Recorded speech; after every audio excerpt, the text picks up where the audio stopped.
Alors, bonsoir à toutes et à tous. Je suis ravi de vous retrouver pour une 420e rencontre Vlil. Et ce soir, déjà une belle et heureuse année à tous, qu'elle soit parfaite et qu'elle soit placée aussi sous le signe de l'édition indépendante, alors que les calendriers sont encore neufs, que les livres à venir frémissent dans l'ombre. Nous avons choisi, une fois de plus, comme depuis 5 ans, de nous rassembler autour de celles et ceux qui font battre le cœur discret mais obstiné de l'édition indépendante. Et ce soir n'est pas un salon ni un palmarès, mais un passage de relais, un moment d'écoute et de promesse. Alors vont se succéder plusieurs maisons d'édition indépendantes, les Argonautes, Emmanuel Colas, le Gospel, l'Arche, Des Paysages et Zulma, qui vont composer ainsi cette constellation plutôt rare. 6 maisons, 6 manières de tenir le monde à hauteur de phrase, de défendre une idée exigeante de la littérature, de faire de chaque livre non pas un produit de saison, mais un geste, parfois fragile, souvent nécessaire. Alors chacune à sa façon ouvre des chemins, creuse des voies, prend le risque de la singularité face au confort du déjà vu. Dans un instant, 15 minutes leur seront offertes pour faire surgir une rentrée 2026 encore un petit peu invisible, pour partager des textes en devenir, des obsessions, des fidélités ou des paris. Alors que cette soirée soit traversée par la curiosité, l'attention et la joie de la découverte, et que l'année qui s'ouvre soit pour chacune de ces maisons comme pour nous tous une année de justesse, d'audace et de lecture qui déplace. Alors bonne rencontre à tous. Vous pouvez évidemment vous inscrire d'ici quelques jours sur vlil.com pour vous inscrire aux autres rencontres. Cela étant, dès ce dimanche 4 janvier, 7 autres éditeurs indépendants viendront ici présenter leur rentrée à partir de 18 h. Et on va donc commencer avec les éditions des paysages avec Amaury Le Villayer, que nous recevons régulièrement. Eh bien, Amaury, c'est à toi pour nous présenter cette rentrée, cette belle rentrée des paysages. Bonsoir à toutes, bonsoir à tous. Merci Anthony, merci à toutes et à tous d'être là. Effectivement, je vous souhaite moi aussi tous mes vœux. Je vais faire bref, c'est juste le bonheur. Je peux pas souhaiter mieux. La santé, ça me regarde pas trop. La prospérité, moi, du mon point de vue d'éditeur, j'ai laissé tomber. Je suis pas là pour ça. Mais par contre, effectivement, je vous souhaite tout le bonheur possible et énormément de lectures, de découvertes et pourquoi pas de jolies rencontres avec Vlil. Je crois qu'on pourra en parler, mais il y en a une de prévue justement concernant notre premier titre à paraître fin janvier, qui s'appelle Yawenda, des glaçons comme du verre, par Isabelle Picard.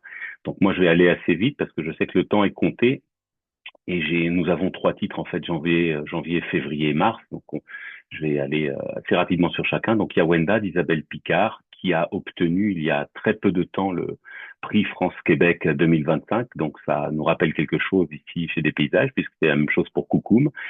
Et ça tombe bien aussi pour une autre raison. Là, je livre un scoop, mais en réalité, quand on connaît un peu cette littérature autochtone du Canada, en tout cas dans ces milieux-là, on le sait, Isabelle Picard et Michel Jean sont très liés, sont des amis, et l'un et l'autre se lisent, se relisent, se conseillent.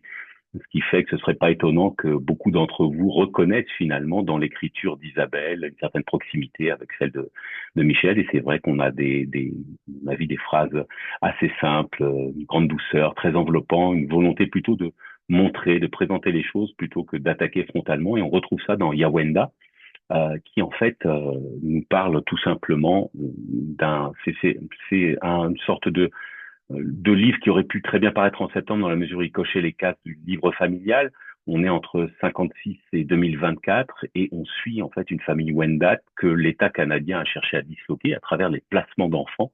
On avait vu ça également dans des séries qui étaient passées sur Arte ou sur TV5 Monde et ça n'avait jamais été traité en fait en français. Il y avait des titres en anglais non traduits et c'est la première fois qu'une autrice autochtone, Isabelle Picard en l'occurrence, qui est Wendat de Wendake, donc à côté de la ville de Québec, s'attaque à ce problème parce que ça la touche directement. Il s'agit de sa famille, ni plus ni moins, et ça, elle le dit d'emblée, qu'elle a évidemment fait une fiction à partir de ça, mais elle a recherché elle-même ce problème-là, les personnes manquantes, les membres la famille qu'il faut recomposer à travers un texte, une fiction. Et donc, c'est effectivement extrêmement fort, c'est bouleversant, et en même temps, on tombe jamais dans le pathos. On a plutôt choisi, en tout cas, Isabelle a plutôt choisi d'avoir une héroïne extrêmement forte dans la personne de Liliane qui va chercher à travers les archives, à une recherche également à travers les membres toujours vivants, de recomposer sa famille, donc que l'État canadien avait cherché à disperser réellement puisqu'il a placé une grande partie des enfants de Belle et Henri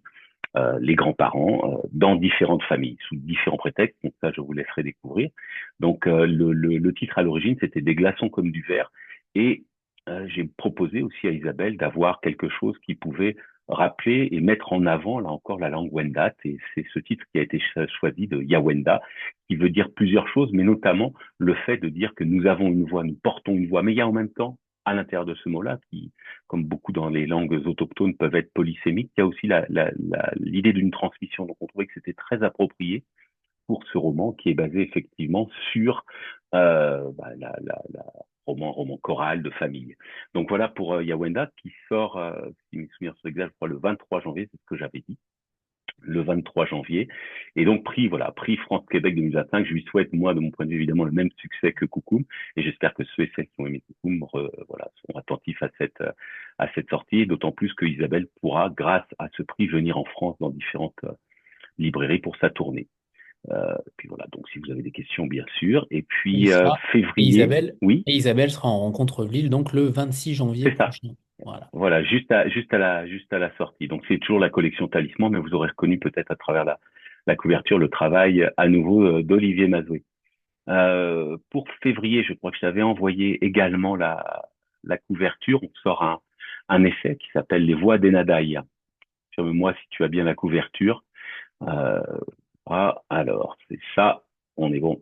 Là, on est dans le domaine de l'essai, mais des choses, là encore, qui sont dans cette collection, qui ne s'adressent pas à des universitaires. On n'est pas dans un essai académique.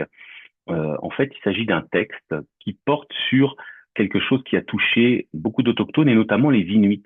Ça, on se situe dans le Grand Nord, au-delà du 55e parallèle, et on est dans le Nunavut, donc du côté anglophone du pays des Inuits.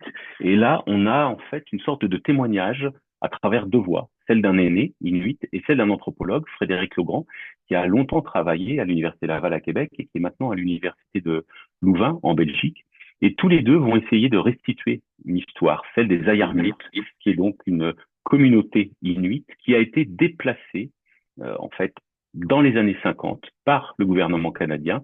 On a essayé de les relocaliser à un endroit que le Canada revendiquait, puis on les a à nouveau déplacés.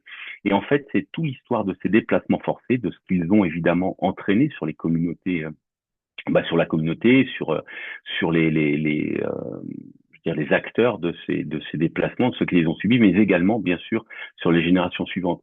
Et ce qui est intéressant, c'est que c'est un texte qui est composé avec deux personnes qui ont donc des statuts très différents. Donc il y a un côté documentaire, témoignage, il y a énormément de photos, mais il y a également des choses pour aller sur la façon dont on peut réparer en fait réparer cette cassure-là, qui a été ce déplacement forcé, à travers notamment les savoirs chamaniques, à travers les chants, et notamment à travers quelque chose qui, bon, je suis pas complètement ignorant pourtant des réalités inuites, mais la danse qu'on appelle la danse au tambour, à savoir comment, à travers finalement une danse extrêmement ritualisée, on a pu transmettre cette mémoire-là et essayer par cette danse-là de soigner les vivants. Et donc c'est extrêmement intéressant jusqu'au moment, en 2019, des excuses officielles par le gouvernement canadien et le retour sur les berges du lac Enadaï, d'où le titre Les Voix d'Enadaï, exil et réconciliation d'une communauté inuite du Canada. Donc c'est un sujet qui n'avait jamais été traité tel quel et donc qui s'adresse aussi bien à un public en France qu'au Québec parce que pour le coup on le publie simultanément des deux côtés de l'Atlantique pour essayer de sensibiliser bien sûr les Canadiens, les Québécois en particulier à cette réalité et la faire découvrir là également en France, quelque chose qu'on connaissait très très peu, ce déplacement forcé. Donc je pense être encore dans les temps pour présenter le dernier titre, celui du mois de mars. On a choisi de le faire sortir au mois de mars, bien sûr pour la journée des droits des femmes, mais également parce que c'est le printemps des poètes. Et là, il s'agit d'un recueil de poésie à nouveau de Natacha Canapé-Fontaine, que certains et certaines d'entre vous connaissent, avait déjà fait une rencontre Lille, et puis on avait déjà publié son premier recueil. Alors c'était j'achève, je viens de me perdre. À la base, c'était, voilà, alors, je sais pas si Anthony, tu t'en souviens. Moi, j'ai un trou de J'achève mémoire. mon exil, non? J'achève mon exil pour un retour tremblant. ça y est, Natacha m'excusera. Elle avait changé le titre en réalité par rapport à son premier recueil. Et là, donc, Manifestatique, c'est son deuxième. En fait, Des Paysages propose de reprendre les recueils de Natacha qui auparavant étaient publiés chez Mémoire d'Encrier. Donc, on les retravaille avec elle. Elle fait en général une nouvelle préface et on les fait en sorte qu'ils soient à nouveau disponibles. Alors là, petite nouveauté par rapport à on est toujours dans la collection Talisman, mais par rapport à cette série consacrée à la poésie, on a choisi pour peut-être bien sûr faire un peu vivre la collection, d'avoir un autre choix graphique, à savoir d'attribuer finalement désormais une couleur par autrice, parce que dans cette collection, pour le moment, il n'y a que des autrices. Et sur la proposition d'une d'elles, qui m'avait dit que finalement le rouge était très bien, mais que du fait de un petit peu de la disposition, de la charte graphique, ceux qui s'intéressaient à ces poésies-là, à ces recueils-là, avaient parfois du mal à s'y retrouver. Donc on se dit, allez, pourquoi pas effectivement choisir une couleur par autrice, par auteur, et chacun la choisira. Donc Natacha est restée sur cette couleur un petit peu kaki, parce que c'était lié aussi finalement à la thématique principale de ce recueil-là, qui s'appelle Manifeste assis. Assis A2SI en Inuaimun, c'est tout simplement la terre. Et donc là, les thématiques, je pense tout simplement, quand on le voit le recueil, quand on l'entend, la terre en fait comme le sujet vivant principal. On a une forme de recueil qui est un recueil très écologique, sur une écologie de réparation, mais en même temps, il traite aussi bien sûr de la filiation et de la lignée, parce que chez les autochtones du Canada comme ailleurs, les deux sont liés. On fait famille, mais on fait en même temps, en fait, environnement. On n'a pas d'ailleurs de mots pour ça, mais on fait également communauté autour de ça. Et à nouveau, un petit peu comme dans l'essai précédent, il est question des rondes, il est question du tambour, il est question en fait de participer à travers en fait ce recueil à un commun qu'on construit ensemble. Et c'est très très présent chez Natacha. Il y a toujours la cosmogonie, il y a des pièces extrêmement brèves qui sont adressées au lecteur, à la lectrice. Comme souvent aussi, c'est un recueil qui peut être lu à haute voix, parce qu'en fait, Natacha, vous le savez peut-être, elle slame, c'est une slameuse, et elle utilise énormément ses textes sur scène pour s'adresser directement à ceux qui viennent la voir. Donc on a vraiment un côté incantatoire, je dirais même à nouveau un peu performatif. Et ça, à mon avis, la signature principale de Natacha. Donc nous, on va continuer en fait dans cette volonté de rediffuser ces recueils en publiant ce deuxième, et à la suite, il y en aura un troisième, sans doute l'année prochaine.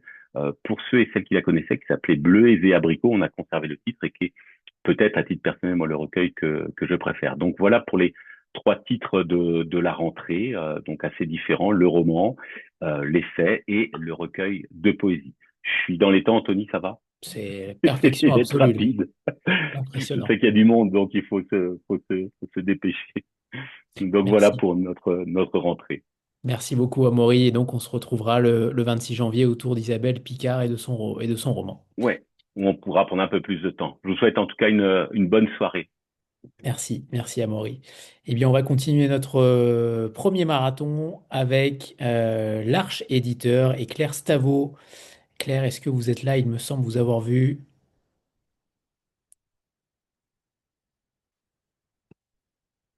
Il me semblait, du moins. Oui, je vous vois, Claire. C'est bon. Je crois qu'elle ne m'entend pas. Claire, vous m'entendez? Claire Stavo est appelée à la barre. Claire?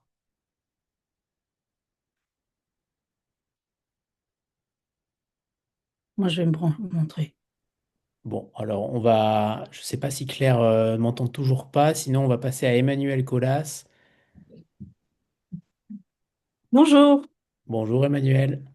bonne année à tous. Merci. À toi Alors, je ne sais aussi. pas, moi, je croyais que c'était moi à 19h15, donc Oui, bah alors. je sais pas. Oui, Justine bah vient de alors, me dire que allons-y. j'étais en retard, mais non, je suis à l'heure. Je comprends rien. C'est le début de l'année qui est un peu compliqué. Bon, merci en tout cas d'être, d'inventer des choses extraordinaires pour nous. C'est surtout un 2 janvier, extraordinaire. Alors, pour ce premier, en fait, pour cette année 2026, j'ai essentiellement joué mon programme sur le premier semestre.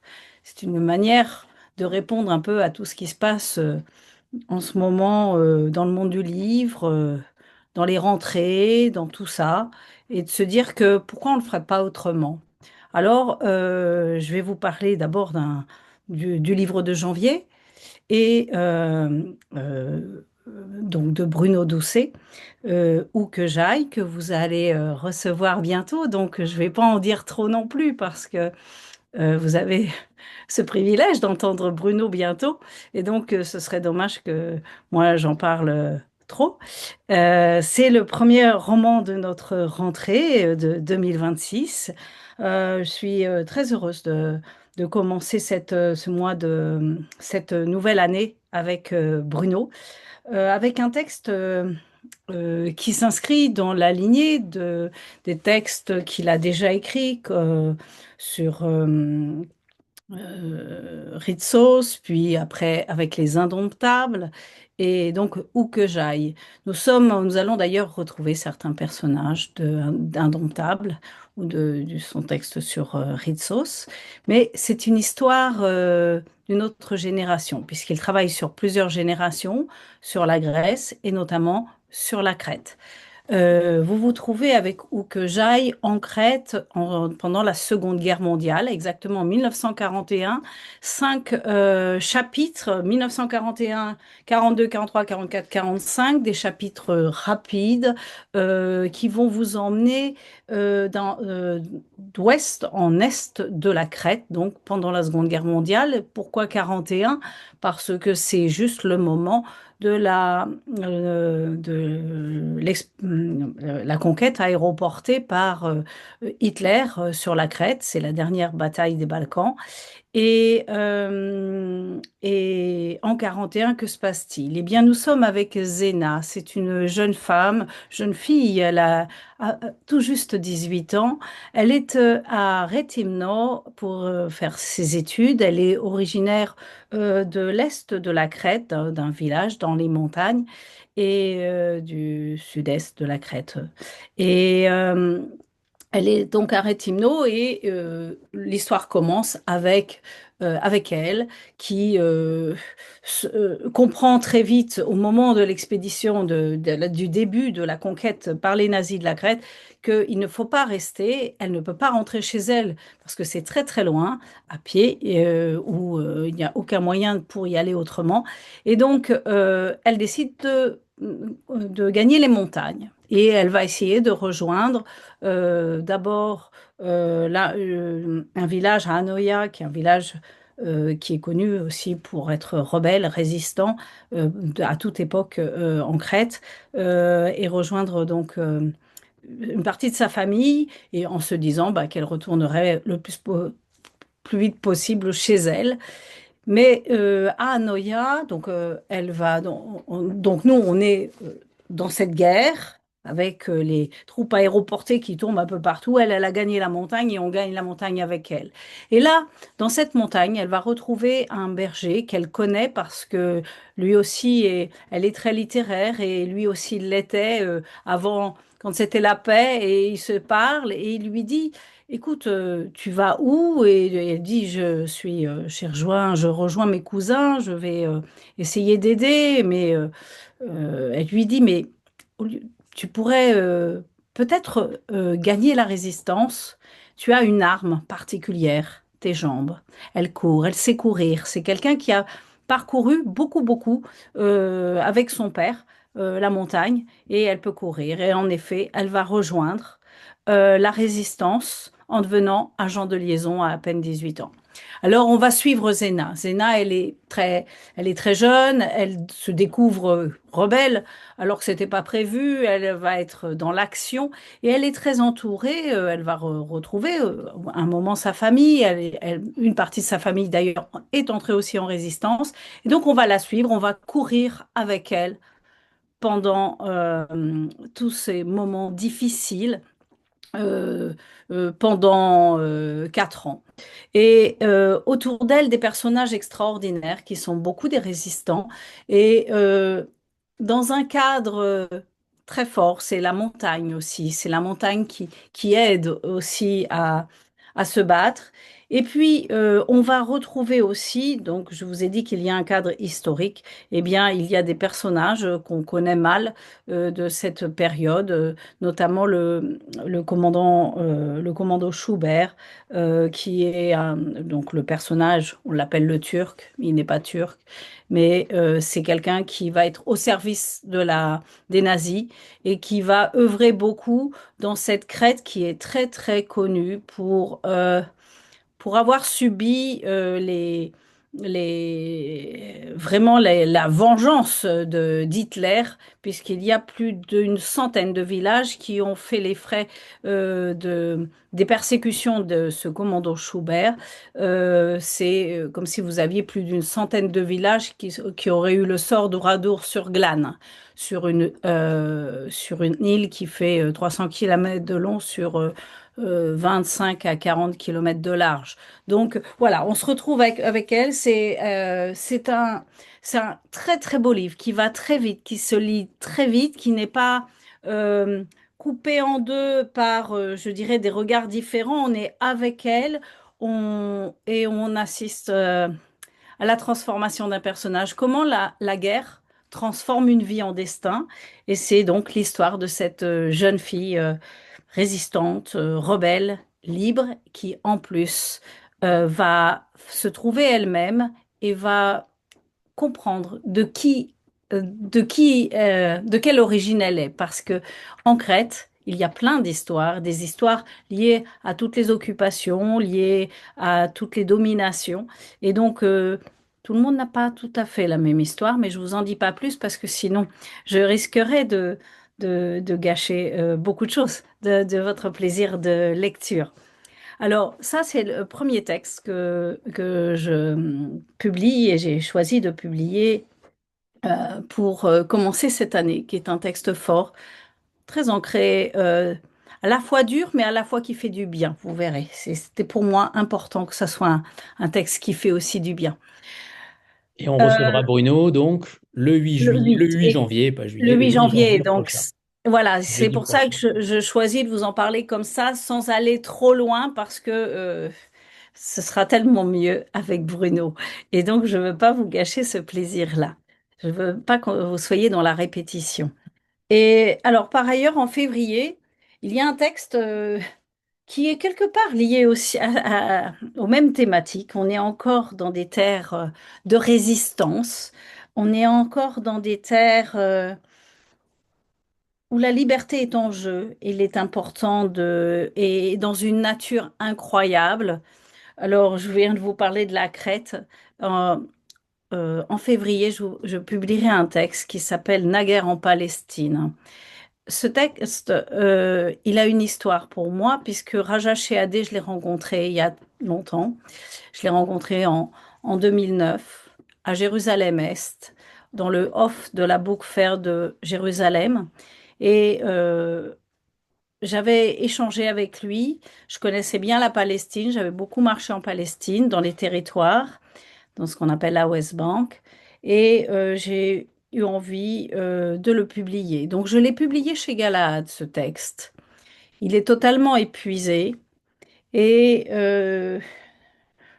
depuis des années, je me dis que ce texte devrait être, tout le monde devrait pouvoir le lire. C'est un texte particulier parce que c'est un récit. C'est un récit qui se passe donc euh, en Palestine, mais dans une région qu'on connaît mal, dont on parle peu. On parle beaucoup de la bande de Gaza, on parle moins de la Cisjordanie. La Cisjordanie est vraiment en grande difficulté. C'est un, Ce sont des paysages extraordinaires qui existent depuis toujours. La photo pour vous donner un exemple, nous sommes allés, Justine et moi, je l'ai emmenée petite en Palestine, et c'est une photo que j'ai prise moi-même en 2011. Euh, on pouvait encore beaucoup parcourir cette Palestine et j'avais envie que vous puissiez le faire avec nous, avec ce texte. Alors, pourquoi la parcourir? D'abord, et comment la parcourir? Ce sont six promenades entre Jérusalem et des différents parties de la Cisjordanie, notamment Bethléem au sud, Jéricho, mais aussi une partie un peu plus au nord. Et on se promène donc avec Raja Shehadeh, qui est un personnage vraiment attachant parce que c'est un avocat des droits humains qui s'est engagé dans les accords dans les négociations pour les accords d'Oslo, qui après a été déçu de ce qu'il en a été fait puisque tout n'a pas été appliqué, qu'une partie des accords a été appliquée et donc a choisi de se retirer. Il est resté engagé avec une association qui est engagée sur le droit à la terre et qui aide, accompagne les uns et les autres à trouver leur place dans le dialogue. Et surtout, il a fait de la marche et de l'écriture un moyen de résistance. Donc, c'est une extraordinaire méditation sur des terres évanouies. Ce sont des terres que j'ai envie que vous que vous écoutiez, que vous entendiez à des périodes différentes, puisque vous verrez, il raconte aussi l'histoire de ces terres, parce qu'il les a parcourues en étant enfant, en étant adolescent, en étant adulte, et il les parcourt encore. Et donc, je tenais absolument à ce que d'une terre de résistance comme la Crète à une terre de résistance comme la Palestine, dans cette nature-là, on fasse quelques pas ensemble. Voilà, c'est pour cela que j'ai choisi ces deux textes. Nous l'aurons bientôt et Anthony, on vous l'enverra avec un grand plaisir, ce texte, parce que pour moi, il est important. Donc, c'est un récit, ce sont des promenades, ça se lit très, très facilement et, et je vous invite vraiment à regarder les choses comme cela. C'est aussi un moyen d'avoir une distance par rapport à ce qui se dit. Voilà, ce n'est pas journalistique, c'est vraiment littéraire, vous verrez. Et ça permet de mieux comprendre et de faire aussi la part des choses. C'est Voilà. pour ça qu'il est inscrit roman sur la couverture. On est entre le roman et le récit. Vous devez avoir une couverture qui était écrite roman, mais maintenant c'est écrit récit. C'est le D'accord. graphiste qui s'était trompé. Et donc Justine a pas dû vous donner la bonne. Elle a été donnée avant. Vous l'avez Ok. demandé avant que ça soit. C'est un récit qui est traduit de l'anglais. Alors il a été écrit il y a quelques années et il y a une nouvelle introduction qui a été traduite d'ailleurs par Justine. Et puis moi-même, j'ai expliqué pourquoi je publiais ce texte. Donc c'est vraiment un acte totalement militant, engagé aux côtés d'un auteur et des amis en Cisjordanie. Voilà. Alors, je pense que j'ai à peu près dit tout ce que j'avais à dire pour ces deux textes. Je vous les confie vraiment. Sachez que nous aurons des textes je vous disais, au premier semestre, puisqu'en fait, nous allons arriver avec 5 textes, un en janvier, Bruno Doucet, Où que j'aille, donc ce roman initiatique qui se passe en Crète pendant la Seconde Guerre mondiale. La guerre en Palestine de Raja Shehadeh. Et puis en mars et en avril, nous partirons au Sahel avec Espoir, un récit, un roman, mais en partie autobiographique de Djaïli Amadou Amal, et qui parlera de ses origines arabes et peules, qui apportera tout un autre penchant de sa vie. Les transfuges de Badjadji Oretondo, qui se passe aussi au Sahel et qui pose la question des femmes et et des femmes du Nord qui cherchent un Eldorado au Sud et qui finalement, et c'est un homme qui dit l'hypocrisie des hommes dans le monde musulman. Ça se passe dans dans une maison close de Yaoundé, de Douala, pardon. Et enfin, nous retournerons en Grèce avec Laocratia de Muriel Zac. De nouveau, nous repartirons en Grèce et cette fois-ci pendant la guerre civile autour d'une jeune femme qui s'appelle Sophia et qui est aussi très centrale et attachante, qui a à 18 ans aussi, qui entre dans les jeunesses communistes et qui va se battre pour son pays. Voilà. Ce sont donc, vous voyez, des terres, on est ancré dans des terres. Là, on recoupe beaucoup de choses dont je vous parle régulièrement, que ce soit la Grèce, le Sahel ou le Proche-Orient. Et j'ai tricoté tout ça ensemble et avec des auteurs forts qui parlent très bien de leurs textes, qui sont engagés tous et pour un monde qu'ils veulent meilleur avec toutes nos valeurs. Alors voilà, voilà, vous avez une idée de ce que nous allons faire jusqu'en mai. Après, je ne sais pas. Merci Emmanuel, on est ravis de retrouver Voilà. tous ces auteurs qu'on a vus passer en ville Mais pour c'est la ça, c'est plupart. pour ça que je vous le dis, parce que c'est une autre manière de penser cette année. Je me dis que voilà, il faut peut-être quelquefois faire autrement. Et donc, vous allez retrouver des gens que vous connaissez, à part Badji Oretondo, que vous allez découvrir. Sinon, les autres, vous les avez déjà Parfait. vus. Mais Merci Emmanuel. je vous souhaite plein de bonnes choses pour 2026. Merci encore pour cet accompagnement au long cours. Nous en avons toujours besoin et j'espère que vous ne serez pas déçus avec nos nouveaux textes. Et donc, bon rendez-vous avec Bruno Doucet et bonne soirée ce soir. Merci Merci. Emmanuel. Au À revoir. très vite. À bientôt. Et on va continuer avec les éditions du Gospel avec Adrien Durand que j'ai vu et toutes mes excuses, c'est moi qui me suis trompé dans les horaires. Claire Stavo passe juste après et Emmanuel, vous étiez bien à 19h15, c'est de ma faute. Voilà. Voilà. Euh, Adrien, c'est à toi.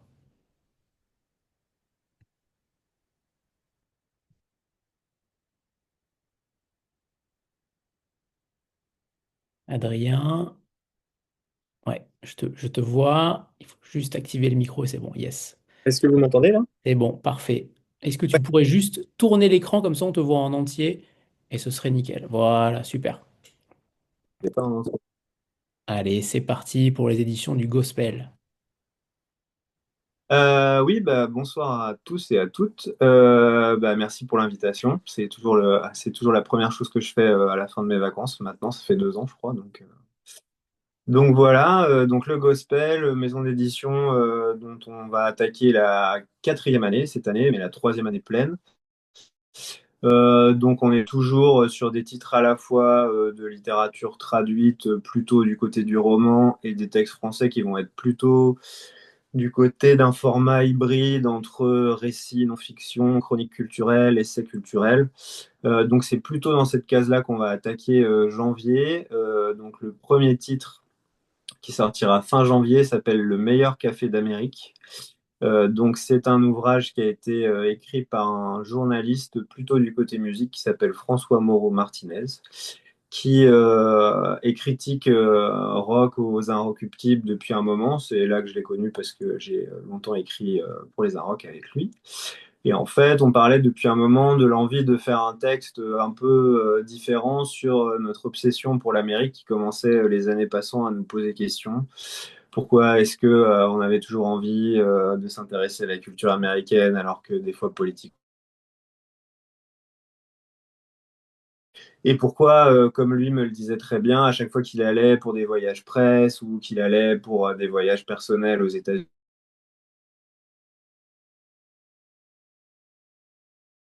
et donc est née un peu c'est l'idée de ce livre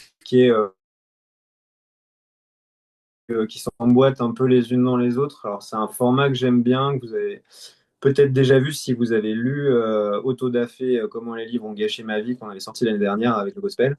Et puis pour ceux qui suivent depuis le tout début, le tout premier livre qui s'appelait Les Heures défuntes de Alice Butterlin était un peu sur ce format-là.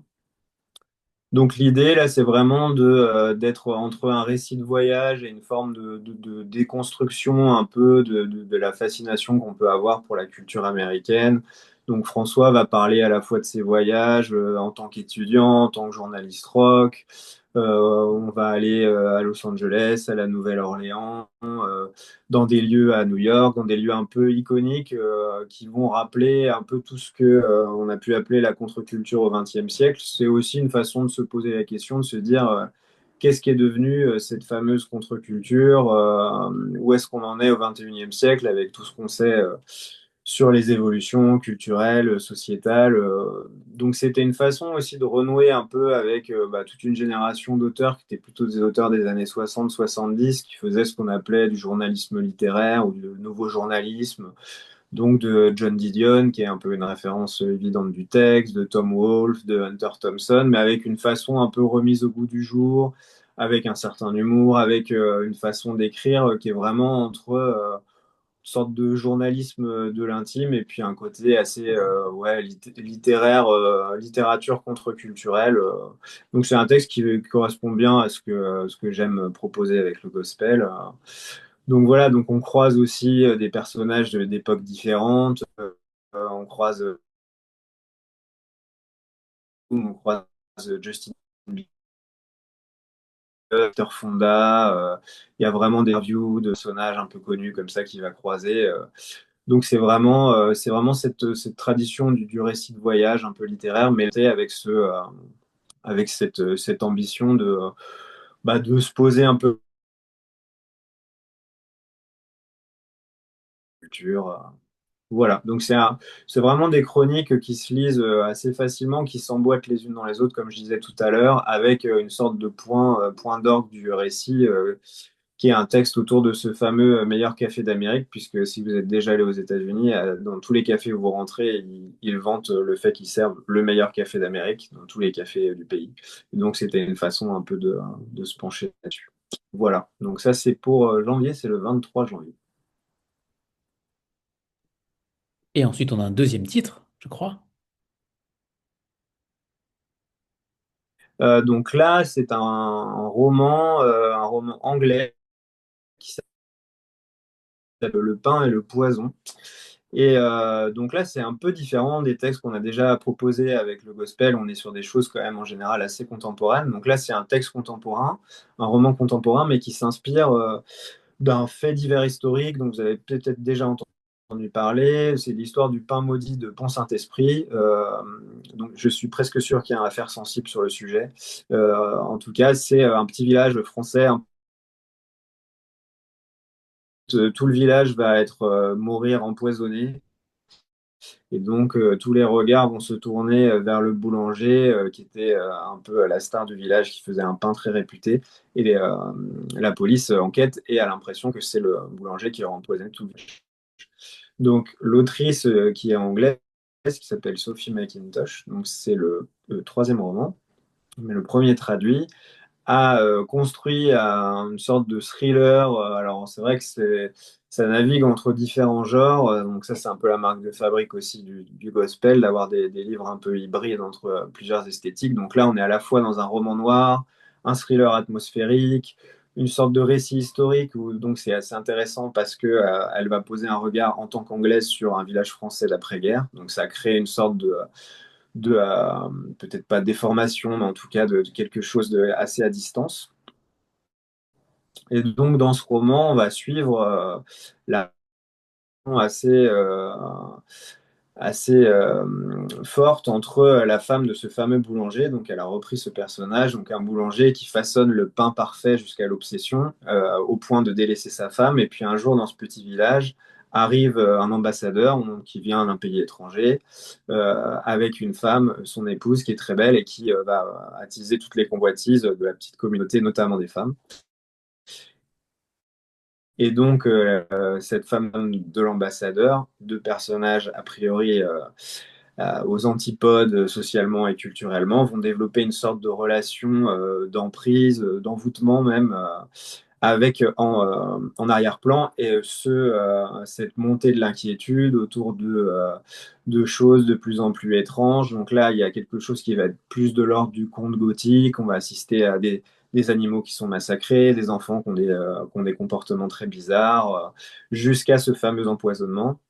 Donc le roman est construit à la fois comme ce, avec on sent cette plongée dans la folie collective qui on est, et puis ce côté un peu thriller atmosphérique, avec un côté très une évocation de la relation aussi charnelle entre les deux femmes. Donc c'est vraiment Bon, pour les références, alors c'est aussi des références dont se réclame l'autrice, mais elle parlait de Anaïs Nin, elle parlait de Marguerite Duras. Moi, j'ai trouvé que ça me faisait, enfin, ça m'a évoqué aussi l'atmosphère de vieux films, plutôt de Brian De Palma ou Paul Verhoeven. On a vraiment ce côté un peu thriller noir érotique des années 90. Mais tout ça dans ce décor de cette France d'après-guerre qui se remet encore difficilement du conflit. Donc c'est un roman avec plein d'entrées et en même temps c'est très palpitant puisque si vous regardez même la fiche Wikipédia de ce fait divers, personne n'a jamais su ce qui s'était vraiment passé. Donc, euh, donc voilà, on a très envie d'aller au bout du roman. Et c'est une écriture assez classique. Il y a vraiment un côté conte, comme on n'avait pas encore fait pour les publications du Gospel. Donc c'est le 22e livre, donc c'est une nouveauté. Voilà. Et la belle aventure continue. Et Très ben bien. ouais. Et ben on en est bien ravis Voilà, ben j'espère d'avoir ces deux nouveautés. Il te reste encore deux très minutes vite. peut-être pour parler d'un titre de mars ou d'avril. Et bah oui, alors au mois de mars, ça sera aussi une première. On va republier un texte qui était plus disponible, qui est un roman américain qui a été écrit dans les années 90. Donc c'est un auteur qui s'appelle Leonard Michaels, qui est décédé maintenant, et qui a écrit un roman qui s'appelle Sylvia, qui a été sorti par les éditions Bourgois il y a une quinzaine d'années. Et donc il n'était plus depuis un moment. Et c'est un roman qui était très important pour moi, que j'ai beaucoup aimé. C'est l'évocation du mariage très jeune entre l'auteur et sa femme qui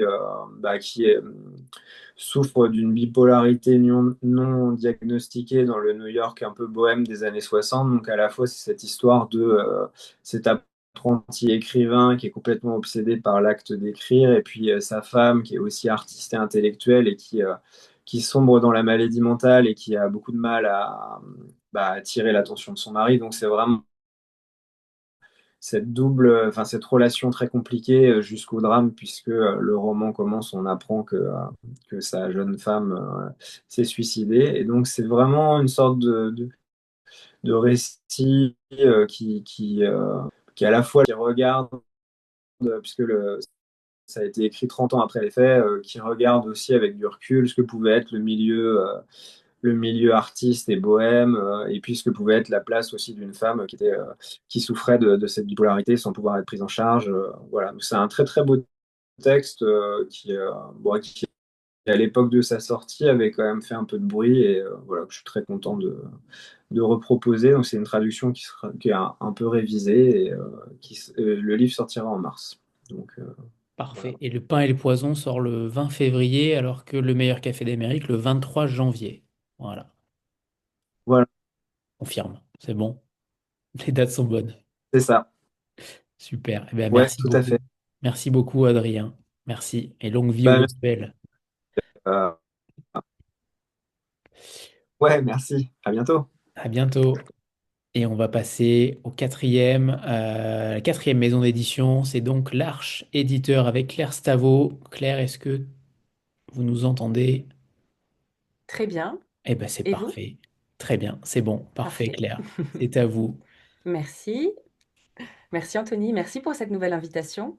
Donc on avait été invité il y a 3 ans, je crois, à cette rentrée, ou 4 ans. Mais voilà, Oh, donc je même vais moins. représenter. Je crois que c'est même il y a l'année dernière ou il y a 2 ans, hein.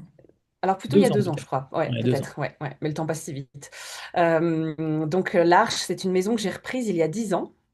Enfin, ça fera 10 ans dans quelques mois.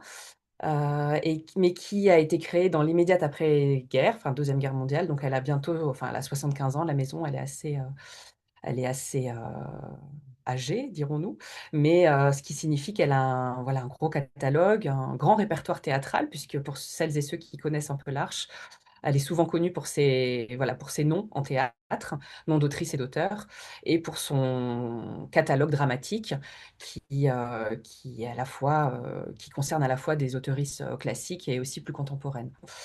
Quand j'ai repris la maison avec l'équipe, on a eu envie de sortir un peu des sentiers tout tracés, dirons-nous, du genre. Moi, c'est une question qui m'habite beaucoup, la question du genre. Et on a lancé une nouvelle collection qui s'appelle Des écrits pour la parole, qui compte maintenant plus de 25 titres à son actif. Donc, j'espère que vous en avez déjà croisé quelques-uns. Il y a eu quelques best-sellers comme celui d'Alice Zeniter, Je suis une fille sans histoire, ou les textes de Kate Tempest, le rappeur britannique. On a aussi des textes de Leonora Miano, des textes d'Audre Lorde, la poétesse caribéenne américaine, et bien d'autres, Sonia Chiambretto ou Adrienne Rich plus récemment, l'année dernière à la même époque. Donc c'est une collection qui est née d'un désir de s'affranchir des normes éditoriales. Donc j'étais tout jeune éditrice, mais déjà je ressentais comme un fardeau l'idée de devoir s'astreindre à publier, à proposer des textes qui soient codifiés par le genre littéraire auquel ils appartiennent. L'idée était donc de créer un peu de la fluidité dans les formes, dans les genres littéraires, et dégenrer un peu, ou en tout cas s'affranchir, oui, s'affranchir quelque part des attentes, des normes, des procédés d'écriture des univers aussi qui sont traditionnellement associés au roman, à la poésie, au théâtre, parce qu'on était quand même un peu aussi dans cette littérature de niche, comme on dit. Et on a eu envie de proposer une collection à la frontière des genres, une collection qui est à la fois dans le dit, parce qu'on est quand même voilà, historiquement dans le théâtre et on aime la parole proférée, mais aussi dans l'écrit, littérature proférée, mais aussi littérature à dire. Et c'est vrai que les textes qu'on édite dans cette collection-là, les retours des lectrices, c'est souvent ce désir de les dire à voix haute. Alors, c'est pas du théâtre, vraiment, dans le sens où ce sont pas des textes qui sont présentés sur la page comme traditionnellement l'est une pièce de théâtre avec des didascalies, voilà, les petites indications scéniques en italique souvent, des noms de personnages. Non, on est vraiment dans une forme affranchie de la forme canonique qui navigue librement entre les genres, entre le roman, entre le théâtre, la poésie, parfois la conférence, comme Alice Zeniter dans son texte dont je vous ai parlé. L'idée étant, voilà, toujours de donner de la liberté aux auteurs et aux autrices, de la liberté aussi aux lecteurs et aux lectrices qui sont pas dans un canon de réception ou en tout cas dans un code, et de créer de la surprise, de déplacer, toujours déplacer les normes et déplacer les genres. C'est un peu notre mot d'ordre, on va dire, avec voilà, évidemment une ligne très politique à l'Arche depuis ses débuts, avec ses autrices et auteurs de théâtre et essayistes aussi, et dans voilà, des considérations décoloniales, antisexistes, féministes, euh, voilà, qui sont importantes pour nous. Et, un fort attrait pour l'écriture, voilà, pour vraiment une écriture poétique, une écriture voilà, qui vraiment fait poème au sens fort, où il y a une écriture. Le premier texte dont je voudrais vous parler ce soir, qui sort en janvier, c'est le recueil poétique d'un auteur américain qui s'appelle Ishion Hutchinson. Ça s'appelle École d'instruction. Et voilà, Anthony va nous lancer la couverture. Merci beaucoup. C'est un poète jamaïcain. Il est né en 83. C'est un jeune auteur. Il a déjà écrit pas mal de poésie et des essais. Il est professeur à l'université Cornell aux États-Unis. Et pour école d'instruction, il a obtenu le Griffin Poetry Prize, qui est un prix de poésie très prisé aux États-Unis. Il n'a jamais été traduit en français encore, c'est une première, mais c'est un auteur qui a une grande réputation littéraire aux États-Unis, qui, euh, voilà, qui est connu pour ses positions politiques très fortes et pour son style poétique très, enfin, vraiment unique. Je vous lirai un petit extrait tout à l'heure après vous avoir présenté ce dont il est question. J'aime bien lire des petits extraits, donc voilà, ça sera pas long, mais au moins vous entendrez ce dont je vous parle, voilà, cette oralité qui est propre aux mots de cette collection. Alors, il est question en réalité un jeune homme qui s'appelle Bonvent, qui se prend de passion véritablement pour l'encyclopédie Britannica. Euh, et voilà, on se doute que ce jeune homme est sans doute Ichion plus jeune, dans laquelle il a découvert, dans les différentes entrées de la Britannica, il a découvert le passé enfin, certains de ses ancêtres et le passé de soldats qui, au cours de la Première Guerre mondiale, donc de soldats des Caraïbes, qui, au nombre de plus de 10 000, ont été enrôlés, qui sont partis se battre en Égypte, en Palestine ou en Syrie, donc dans les territoires coloniaux de la Grande-Bretagne, qui était à l'époque le plus grand empire colonial. Voilà, ils ont été envoyés par la Grande-Bretagne à la mort, littéralement, mais ils n'ont pas reçu les honneurs. On pense évidemment aux soldats de Tiaroy ou à d'autres effacements de l'histoire militaire et politique de soldats du monde colonial, soi-disant volontaires et recrutés dans l'espace des Caraïbes. Qui étaient tous de culture afro-caribéenne, évidemment, mais soumis à une dure ségrégation raciale, puisqu'à l'époque, un soldat noir euh, qui ne pouvait pas combattre aux côtés d'un soldat blanc et surtout ne recevait pas la même solde. Et pour certains, ils n'ont pas reçu les honneurs, ils n'ont pas été invités à défiler à Londres lors de la victoire des Alliés en 1919. Donc ils ont vraiment été occultés, invisibilisés de l'histoire et des pages de l'histoire telle qu'elle a été transmise ensuite dans les livres. Euh, donc pour Richion, il s'agit finalement de, de raconter ce monument mémoriel qui est un geste réparateur et en même temps, à travers les lectures, donc les entrées dans l'Encyclopédie Britannica menée par ce jeune garçon Bonvent, dont on suit finalement la lecture et l'émerveillement aussi de raconter aussi la culture caribéenne à travers des rythmes inspirés du reggae, du dub, mais aussi d'une culture biblique très, très vaste, et raconter évidemment l'indépendance de la Jamaïque, la violence des guerres et aussi la force de l'enfance. Et tout ça, évidemment, tous ces aspects-là, vous l'imaginez bien, donnent une coloration vraiment forte, une vraie détonation à son écriture qui par moments agit comme un boulet de canon. Euh, je vais vous lire, je vais vous lire un petit extrait pour que vous l'ayez dans l'oreille. Troublé par les dates corrosives de son livre, Bonvent faisait la navette entre la brousse et l'école, se ramifiant dans le délire. Il se rappelait les canons que la pluie voilait de sa gaze vaporeuse, des étendards vacillés dans le jour, de peine à marquer d'une pierre noire. Chaque homme parti de la Jamaïque au front était un volontaire, 10 000. Volontaire? Bourrage de crâne. Chaîne ténébreuse. Voile, l'air fétide, éclair blanc de requin, fièvre obsédante que des étrangers se refilaient au fond des coques et qui jamais ne baissaient même après des siècles sur la terre ferme. Éclair perpétuel, requin perpétuel. En plein ouragan, en allant à la guerre, récupérez-les. Ils ont creusé les tranchées, de longues tranchées jour et nuit.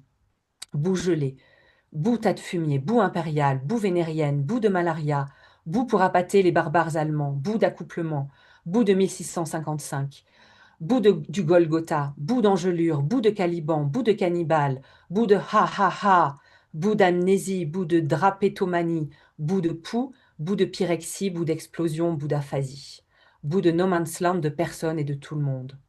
Voilà, donc je ne poursuis pas parce que le temps file, mais c'était pour vous donner un peu une idée du rythme et de la musicalité de son écriture. J'en viens à un autre titre de cette collection qui sortira en février. Il s'agit de Hurlevent Carcasse de Claudine Galéa. Claudine Galéa, vous la connaissez peut-être. Elle est autrice de textes de théâtre, de romans, de fiction littéraire. Et voilà, elle a une cinquantaine d'écrits à son actif, dirons-nous. Elle est dramaturge, elle est montée, elle a beaucoup été montée au cinéma également. Enfin, ses textes ont été adaptés, notamment Mathieu Amalric a adapté sa pièce Je reviens de loin. Sous le titre de Serre-moi fort. Certaines et certains l'ont peut-être vu passer. C'était à Cannes en 2001 dans la sélection officielle. Et sinon, ses romans sont édités chez Vertical ou au Rouergue. Elle a obtenu le Grand Prix de littérature dramatique en 2011 pour Aubord, que Valérie Dréville a également joué.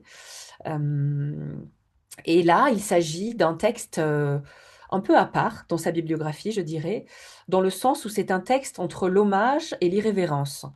Hommage parce que c'est Un texte inspiré, donc certains, voilà, certaines, vous reconnaissez ce terme si puissant dans la littérature, le terme de hurlevent, puisqu'en effet, il s'agit évidemment enfin, je dis évidemment parce que quand on entend hurlevent, on pense au haut du hurlevent.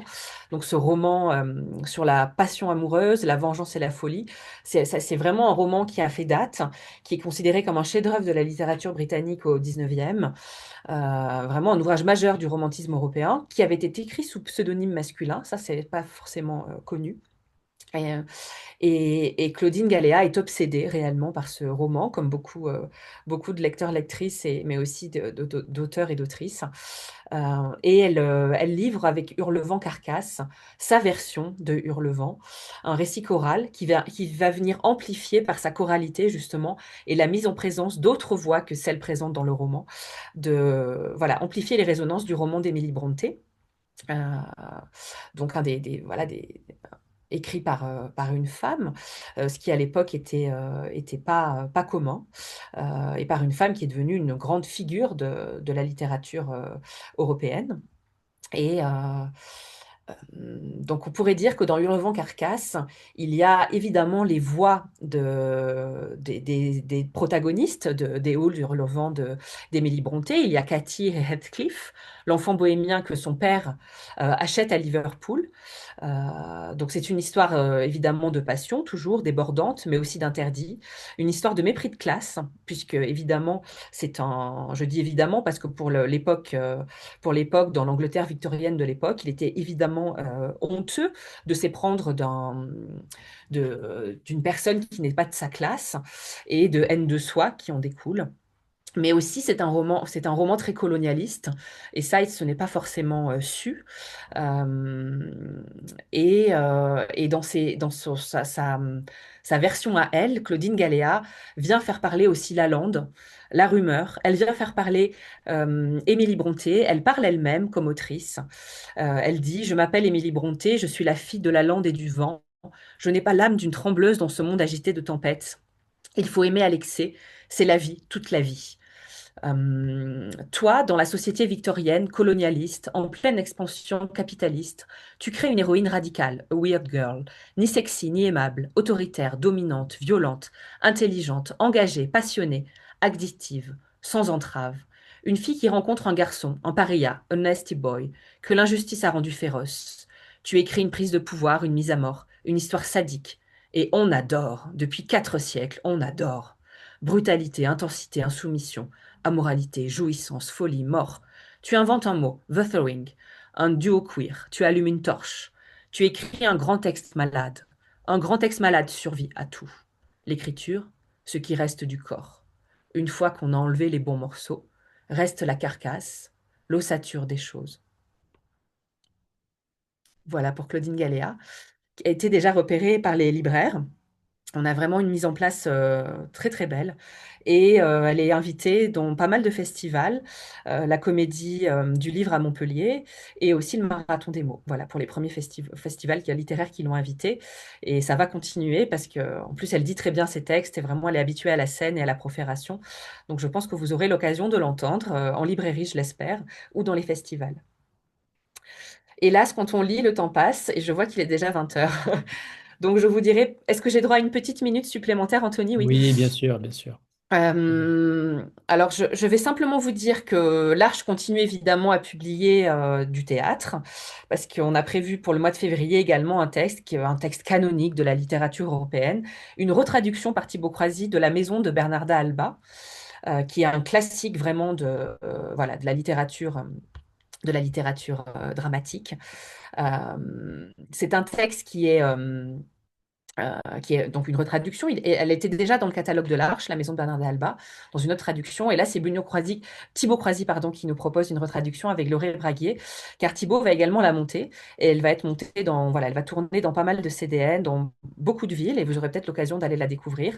C'est une pièce qui est pour moi vraiment un chef-d'œuvre de la littérature, qui se lit, qui est impétueuse, qui est drôle, qui est vraiment cynique et en même temps qui raconte vraiment la fascisation du monde aujourd'hui. C'est un peu un reflet En fait, il crée une fiction d'un un monde clos, qui n'est régie que par ses propres lois, et avec un tyran qui s'appelle Bernarda, donc la mère de famille, qui tyrannise ses filles et qui les empêche d'aimer, qui les empêche de se libérer, qui les empêche voilà, de s'émanciper et qui les garde sous son joug. Mais voilà, les passions se déchaînent car la plus grande va se marier. C'est celle qui va remporter l'ado, donc, qui pourra se marier. Et voilà, elle va évidemment se marier avec un jeune homme dont était prise une des filles. Et tout ce que je peux vous dire, c'est que l'issue sera fatale. Voilà, c'est un texte qui est écrit à l'aube du franquisme et qui est vraiment une pièce politique majeure. Très importante, vraiment. Je vous conseille de la lire. Elle se lit vraiment comme un roman, pourrait-on dire. Elle se lit très simplement. On n'est pas du tout, voilà, forcément. Il n'est pas nécessaire d'être habitué aux codes théâtraux pour la lire. On peut la lire vraiment avec passion et véhémence. Elle se lit très simplement. Et je voulais vous parler ce soir, mais ce n'est que partie remise, du texte d'Adèle Haenel qu'on éditera voilà, plutôt à la fin du premier semestre, qui est un manifeste politique, théâtral et aussi autobiographique, avec voilà, le récit de son parcours au théâtre et en même temps de sa libération par l'écriture, et comment la littérature et l'écriture peut être cathartique et peut permettre de dire je, de rencontrer, peut permettre à l'autrice de faire se rencontrer son propre sujet. En fait, d'accéder à une connaissance d'elle-même et à une reconnaissance de son identité par l'écrit. Vous verrez, c'est un texte très puissant que j'aurais aimé vous présenter ce soir, mais ça sera pour une prochaine fois. Merci de Merci votre beaucoup, écoute. Claire. Merci infiniment, Claire. Eh bien, on va continuer cette soirée avec la maison d'édition des Argonautes, spécialiste de la littérature européenne, avec Katharina Loax van Hoff. Est-ce que vous êtes là, Katharina? Oui, tout à fait. Eh bien, c'est Sylvain, vous parti. m'entendez? Oui, Oui. on est ravis de vous retrouver Euh, aussi. C'est à vous, mais moi, je Katharina. suis ravie d'être là. Merci beaucoup, beaucoup pour cette invitation et super qu'il y a autant de participants. Bonjour, bonne année à tout le monde et j'espère que personne n'a plus la gueule de bois et que mes cernes ne sont pas trop profondes. Euh, je vous présente aujourd'hui deux romans qui sont particulièrement forts, je trouve, de notre programme. Et avant tout, donc en janvier, notre grand enjeu de la rentrée d'hiver, le roman de Charlotte Gneuss, une Allemande, qui s'appelle Les Jeux heureux de l'enfance. Voilà la couverture. Et ceux qui connaissent la maison, qui me connaissent moi déjà un petit peu, donc vous entendez bien, je suis allemande, j'ai fondé ma maison d'édition sur l'idée de vouloir défendre la littérature européenne en tant que des textes, des voies littéraires qui nous ouvrent des horizons, qui nous rappellent la force aussi de cette mémoire commune, de cet imaginaire commun qui n'est pas évidemment exclusif, qui a toutes sortes d'influences d'un ailleurs également, mais qui a aussi quelque chose en commun. Et pour moi, en tant que je suis une Berlinoise née, j'ai vu le mur tomber, et pour moi, ça a toujours été très important l'Europe aussi. Pour ma génération, qui est la génération Erasmus, j'ai fini comme ça en France il y a 25 ans, et qui a profité, à mon sens, quand même beaucoup de l'Europe, qui a, pour moi, évité le pire au moment où le mur est tombé, où tout aurait pu finir complètement autrement si on n'avait pas eu l'assurance d'une Europe politique, d'une structure, d'une institution forte. Et je pense qu'aujourd'hui, c'est plus que jamais, voilà, on se rend compte de nouveau avec tout ce qui se passe, avec toute cette insécurité. Et pour moi, c'était très touchant de trouver ce texte parce que depuis le début des Argonautes, j'ai cherché évidemment aussi un roman allemand et j'en ai pas trouvé. J'ai publié des auteurs suisses, allemands d'origine roumaine, d'Anna Grigorcia. J'ai publié le grand classique de Pascal Mercier, aussi un Suisse allemand euh, qui a écrit en allemand, donc, mais qui n'est pas allemand. Et, euh, et ça m'a pris vraiment longtemps de trouver une autrice qui est pour moi, qui représente vraiment ce que la littérature allemande a le plus intéressant à offrir en ce moment pour des lecteurs français. Et c'est-à-dire, dans ce cas-là, vraiment le récit d'une jeune fille qui, enfin, la protagoniste est une jeune fille, Karine, qui, euh, qui est amoureuse avant tout, qui vit dans les années 70, je vous montre encore une fois, dans les années 70, dans la banlieue de la dans la banlieue de Dresde, en RDA, donc en Allemagne de l'Est, et qui, du jour au lendemain, est retrouvée par la Stasi, donc par la police politique, parce que son petit ami s'est enfui à l'ouest et elle va devoir répondre donc à la police secrète, à la police politique, et ils vont la forcer de collaborer avec eux, pour espionner ses amis, pour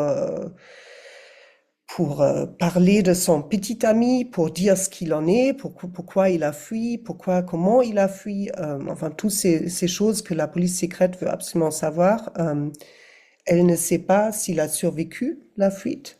Elle ne sait rien du tout. Elle a des parents. Elle est dans une situation assez brute dans sa famille aussi. Donc, elle s'occupe de sa petite sœur qui sait même pas encore parler, et qui à peine marché et qui donc la fille de sa mère, mais sa mère s'en occupe à peine. Elle a une grand-mère qui rêve que du nazisme de l'époque révolue, qui n'est pas encore aussi loin que ça peut paraître. Euh, et, euh, et son père qui est gentil, mais pas plus que ça non plus. Et donc, elle est dans une situation assez difficile déjà à la maison où elle doit jouer la mère pour sa sœur. Et justement, son petit ami l'avait bien demandé de fuir avec elle. Et elle a dû renoncer parce qu'elle voulait rester avec sa petite sœur. Elle pouvait pas, elle devait la garder. Et donc, c'est une existence avec beaucoup de contraintes et au même temps avec des rêves d'amour, avec des rêves de liberté. Il y a sa meilleure amie qui croit dans le système de la RDA, qui joue à fond le jeu de la propagande.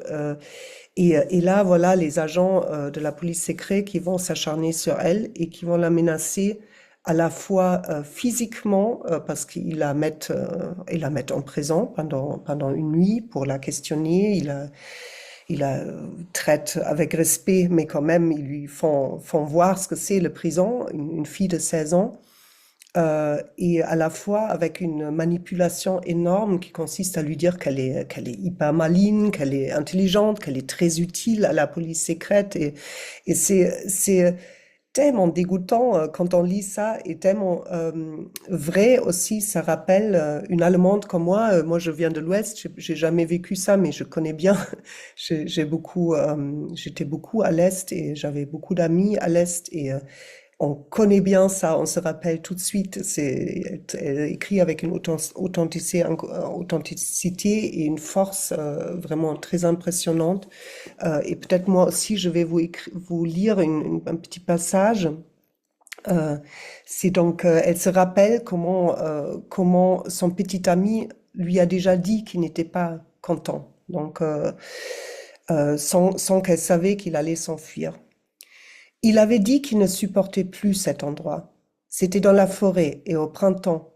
Les canards avaient des cantons qui semblaient sortis tout droit d'un livre pour enfants. Regarde comme ils sont mignons, avais-je dit, et Paul s'était penché pour chercher une pierre plate. Il essayait de faire des ricochets. La pierre avait rebondi 2 fois à la surface de l'eau avant de couler. Apeurés, les cantons s'étaient éloignés en battant des pattes, et Paul avait mis un coup de pied dans le gravier. Qu'est-ce qu'il y a? Avais-je demandé. Tu ne m'aimes plus? C'est pas ça le problème. La mâchoire tendue, Paul me regardait sans me voir. C'est quoi le problème alors? Avais-je insisté. C'est tout ça. Il avait fait un geste vague qui désignait à la fois les arbres, les canards, les temps et moi. Et on aurait dit qu'il voulait envoyer sa main valser dans les airs. Je ne savais pas ce que c'était pour Paul. Tout. Pour moi, c'est Paul qui était tout. Donc c'est un texte avant tout sur le premier amour. C'est très beau, c'est une écriture fluide et très recherchée. Je trouve vraiment qu'elle a un talent énorme. Et ce qui est intéressant aussi, c'est qu'en Allemagne, cette jeune autrice qui a été donc avec son début très très remarqué, ça s'est très bien vendu en Allemagne et elle a reçu cinq prix littéraires, dont trois les plus importants prix de début de premier roman en Allemagne. Et pour ce roman, mais elle a été aussi beaucoup agressée parce que en Allemagne, le schisme entre l'Est et l'Ouest est en ce moment particulièrement douloureux. Où la deuxième, la troisième génération, après la tombée du mur, n'a toujours pas vraiment surmonté cette départition des deux territoires de l'Allemagne en deux systèmes. Et elle a été beaucoup attaquée notamment par les Allemands de l'Est qui disaient qu'elle n'avait pas le droit d'écrire sur cette époque parce qu'elle ne l'avait pas vécue. Elle est née en 1990, donc après la tombée du mur, de deux parents qui avaient fui la RDA avant la tombée du mur. Mais donc, elle est née en Allemagne de l'Ouest. Donc, elle est entre les chaises et elle a elle-même beaucoup parlé de ça, comment c'était dur d'être attaquée à la fois pour être de l'Ouest et écrire sur l'Est et à la fois de ne pas vraiment venir de l'Est ni de l'Ouest. Donc, c'est pour moi aussi un livre qui est très intéressant sur ce niveau-là parce qu'on peut se rendre compte par combien c'est encore douloureux en Allemagne, cette séparation. Mais surtout, c'est juste un roman magnifique avec beaucoup de suspense aussi. On veut savoir ce qui se passe et il y a effectivement une fin très très forte. Donc, je ne peux que vous conseiller aussi. C'est aussi très très intéressant pour les lectrices plus jeunes et pour les lecteurs plus jeunes qui ne connaissent pas forcément tout ça, toute cette histoire. Notre deuxième roman très fort de la rentrée d'hiver, c'est le nouveau roman de Joan Luis Luis, Chronique d'un Dieu boiteux. C'est pour moi un véritable bijou également de la littérature européenne. C'est notre auteur qui a eu le plus de succès. Vous vous rappelez peut-être quelques-unes parmi vous de Junil et du beau succès de Junil qui était le prix 1000 pages 2024 pour le meilleur roman étranger, qui était sur le palmarès des libraires à la rentrée 2024 et qui continue à ramasser des prix, des petits prix littéraires et des prix de libraires et tous les 2 mois il y a un nouveau prix. C'est vraiment très très sympathique et donc nous allons publier ce deuxième roman de Joan Luis Luis, toujours traduit par Juliette Lemerle du catalan. C'est un auteur français qui vit à Perpignan, donc sa langue maternelle c'est le catalan. Ça, c'est une spécificité très typique pour les Argonautes. On aime bien aussi les auteurs qui sont un peu entre plusieurs cultures. Et en Catalogne, c'est un des auteurs les plus connus du moment. Et même si en France, il est encore assez peu connu, mais ça a changé avec Junil. Et donc, il s'agit ici, on reste dans le même univers que pour Junil, on reste dans l'Antiquité. Mais il s'agit des chroniques, comme dit le titre, des chroniques de Héphaïstos, donc le dieu du feu et des forges, qui est un dieu, certainement le dieu le plus humain parmi les dieux de l'Olympe, parce qu'il est handicapé, il a été dès sa naissance précipité de l'Olympe à sa mère et il s'est blessé et donc il boite, il est très laid, c'est pour ça qu'elle a voulu s'en débarrasser, la mère. Et il a un faible, enfin, il est très attaché à la créativité, donc il est artiste, il forge des objets artistiques et des machines et il est connu pour ça. Et donc, nous rencontrons Héphaïstos au moment où il meurt de faim. Il est le dernier survivant de l'Olympe pour la simple raison qu'on est déjà à l'époque du monothéisme et plus personne fait des sacrifices pour les dieux de l'Olympe. et du coup, ils meurent tous de faim. Et par un hasard qui n'est pas expliqué, qui doit être un hasard, Héphaïstos a donc survécu et erre maintenant parmi les mortels et traverse les époques parce que pour un dieu, toutes les siècles ne sont que des moments le moment d'un bâillement, comme il dit, un moment d'un bâillement divin.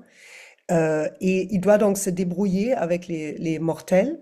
Et comme lui, évidemment, en tant que Dieu, il a des super pouvoirs, ça devient parfois très drôle, parfois enfin, très philosophique, c'est un peu comme Junil, c'est une écriture qui est toujours avec une fine ironie. Il y a toujours donc on traverse les siècles à travers les yeux de Héphaïstos lui-même, qui est le narrateur, et, euh, et il nous décrit les mortels qui sont à la fois un peu comme lui, mais évidemment profondément méprisés par ce Dieu qui est beaucoup plus fort et beaucoup plus beau et beaucoup plus, voilà, beaucoup plus viril. Tout ça, c'est raconté d'une manière, oui, c'est philosophique. On réfléchit évidemment à travers les yeux du Dieu qui regarde les humains à ce que c'est vraiment d'être humain. Et donc, ça devient très, très beau avec plusieurs niveaux de réflexion et beaucoup d'humour.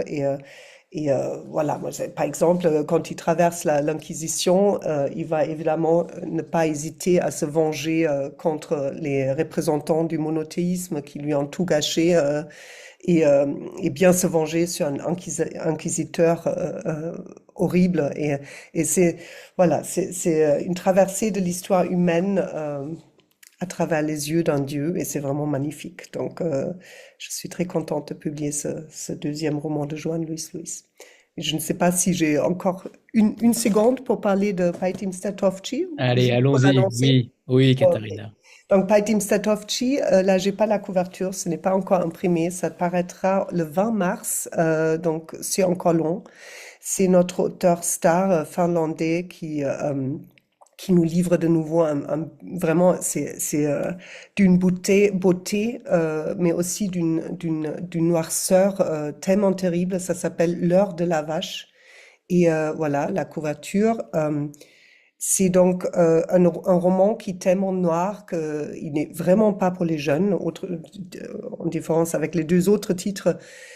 C'est un livre, il faut bien s'armer contre toute la noirceur qui transporte. Il n'y a aucun espoir, il n'y a aucune lumière, si ce n'est pas la beauté de l'existence même et de la noirceur de notre existence même. Donc, c'est la beauté de la littérature avant tout, de son style et d'une littérature qui est vraiment magnifique et majestueuse. Donc, ceux qui se rappellent éventuellement de Bolla, le roman qu'on a publié en premier de lui en 2023, savent que c'est un vrai délice pour ceux qui aiment la littérature. Mais Et on demande dans le chat les dates de sortie des trois. Je crois que c'est janvier, février, mars, mais plus voilà, donc précisément. Charlotte Gnoes, c'est le 9 janvier, donc la semaine prochaine. Joan Luis Luis, c'est le 6 février. Et Pajtim Statovci, donc le 20 mars. Parfait. Merci infiniment, Katharina. Toujours un Merci plaisir de beaucoup. vous avoir avec nous. Bonne soirée Bonne et bonne soirée. lecture, c'est tout. Eh oui, eh oui. Bonne continuation. Je Merci. reste encore un peu.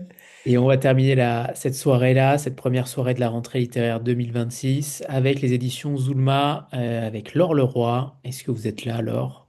Oui, bonjour Anthony. Et bonjour. Eh ben, je suis ravi de vous retrouver. Ça faisait quelques années qu'on ne vous avait pas eu, et ben voilà, ben, c'est le retour de Zulma. C'est à vous, Laure, pour nous parler de cette rentrée 2026. Eh bien, bonjour à tous d'abord, et puis bonne fête, bonne année à tout le monde. On a un très très bon programme en ce début d'année qui est à la fois très resserré. Donc, sur l'office de janvier du 8 janvier, on a un roman de Marie Vieux-Chauvette qui s'appelle La danse sur le volcan. Peut-être que vous vous souvenez de Amour, colère, folie, qui avait été publié il y a quelques années directement en poche et qui avait été un très très beau succès de librairie. Là, on retrouve Marie-Vieux Chauvette avec son deuxième roman. Et c'est un livre qui, pour moi, est vraiment exceptionnel parce qu'il nous emmène dans la société de Port-au-Prince, en Haïti, dans les 10 années qui vont précéder la Révolution française. Et on a très, très peu de romans qui nous racontent cette histoire-là. Donc, on est dans cette colonie qui s'appelait à l'époque Saint-Domingue, qui est la colonie la plus terrifiante et la plus violente en ce qui concerne l'esclavage. Il faut imaginer 10 000 propriétaires d'esclaves et 400 000 esclaves. Et à côté d'eux, il y a aussi 10 000 à peu près affranchis. Et donc, on va voir tous ces gens qui cohabitent les uns avec les autres, et notamment deux jeunes filles, dont l'une surtout elle est métisse, elle est fille d'une esclave affranchie, elle s'appelle Minette, et elle a une voix absolument incroyable. Et sa voisine, qui est actrice à l'opéra et au théâtre de Saint-Domingue, va remarquer sa voix et va, relever un défi incroyable pour l'époque, c'est de faire monter Minette sur la scène, de la faire chanter dans un opéra qui sera monté à Port-au-Prince. À partir de là, on va suivre toutes les aventures de cette jeune fille dans cette société où se mélangent des, des esclaves en fuite, des propriétaires d'esclaves, des affranchis, des blancs pauvres, et aussi des noirs affranchis, eux-mêmes propriétaires d'esclaves. Et on a tout le bouillonnement incroyable de cette société, et avec la musique, l'opéra, et évidemment le fait d'avoir à l'époque une jeune fille dite noire qui monte sur scène et qui chante, c'est un véritable scandale. Mais en même temps, elle a tellement de talent que on arrive à, comment dire, à rompre plein de frontières, plein de barrières. Donc c'est un roman qui est, à mon sens, vraiment important aussi, parce que je ne connais pas d'autres livres qui nous montrent toutes les subtilités de cette société où tout le monde se bat pour être libre d'une certaine manière. Et puis c'est aussi un roman qui va, disons, qui nous donne les fondements de l'histoire d'Haïti, qui est quand même la première république noire à s'être libérée, à avoir déclaré son indépendance. Et c'est un moment qui est absolument passionnant. Donc voilà, si vous aimez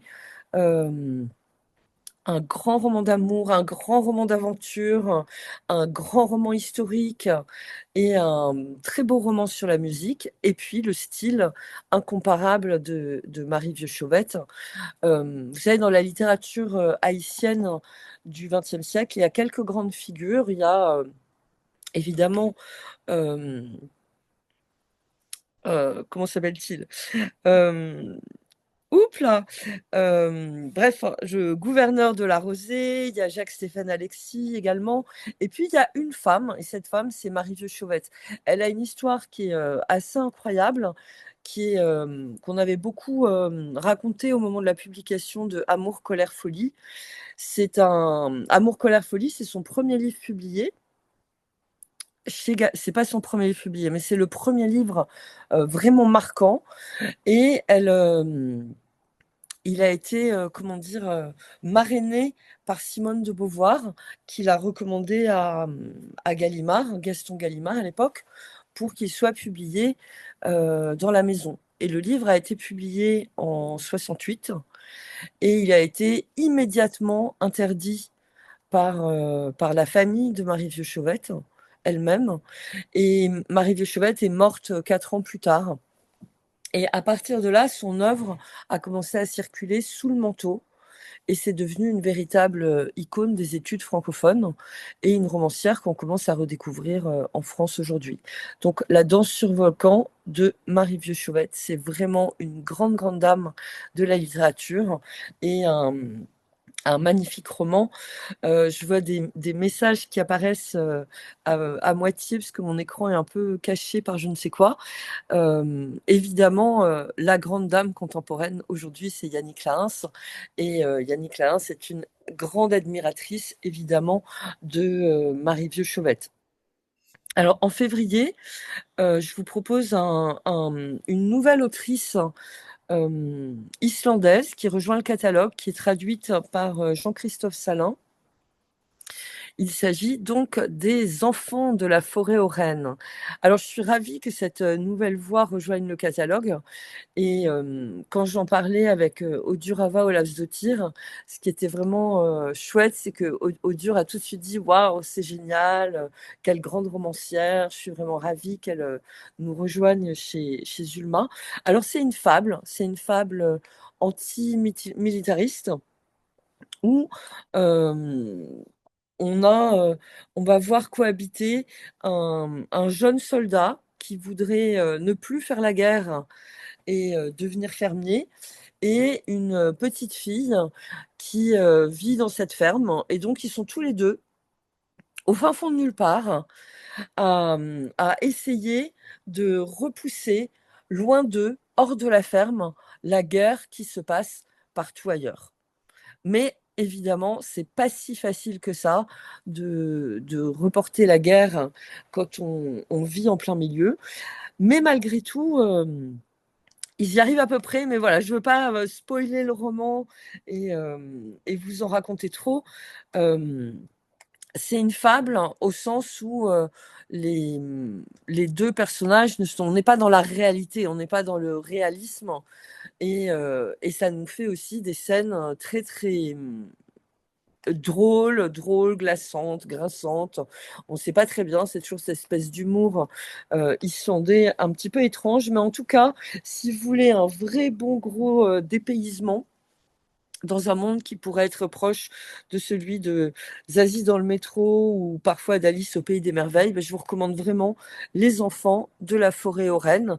Autant on a déjà fait une grande vague de services de presse pour La danse sur le volcan, autant Les Enfants de la forêt aux rennes, on va le recevoir début janvier et on l'enverra voilà, donc la semaine prochaine très probablement à notre retour, et donc il pourra vous arriver.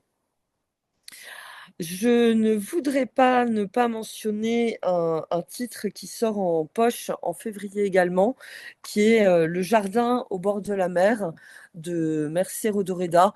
Donc ça, c'est un titre, je pense que vous connaissez tous maintenant. Ceux qui ne le connaissent pas encore, vite, précipitez-vous. C'est un roman de la grande romancière catalane Mercé Rodoreda. Vous voyez, là, on a des grandes dames de la littérature. Et c'est l'histoire d'une maison, une grande, vaste, belle demeure au bord de la mer, en Catalogne. Et toute l'histoire nous est racontée par le vieux jardinier qui s'occupe depuis des décennies de cette maison et de son jardin. Et là, on a les jeunes propriétaires, riches, beaux, relativement oisifs, qui vont venir passer 6 étés de suite dans cette maison au bord de la mer. Évidemment, il y a des drames et des secrets de famille qui vont surgir dans tout ça. C'est admirablement traduit du catalan, donc par Edmond Rayard.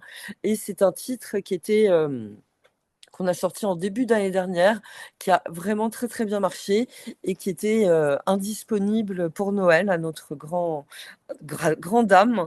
Mais donc voilà, il sort en poche en janvier.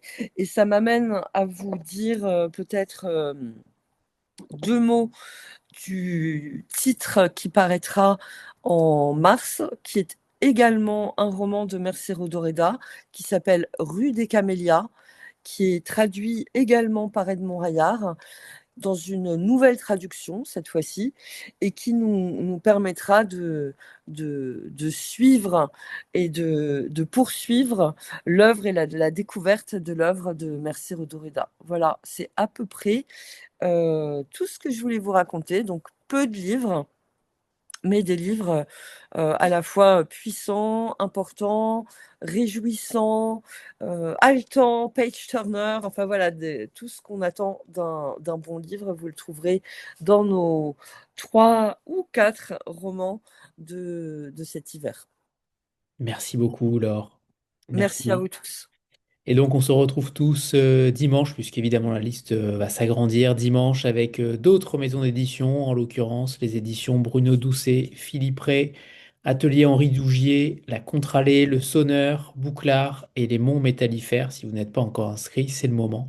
Merci infiniment à toutes les éditrices et éditeurs de ce soir. On a encore vu de très très belles choses et on vous donne rendez-vous donc pour la suite. À très vite. Merci à tous et encore une belle année à vous tous et rendez-vous dimanche pour la suite. Merci. Au Au revoir revoir. tout le monde.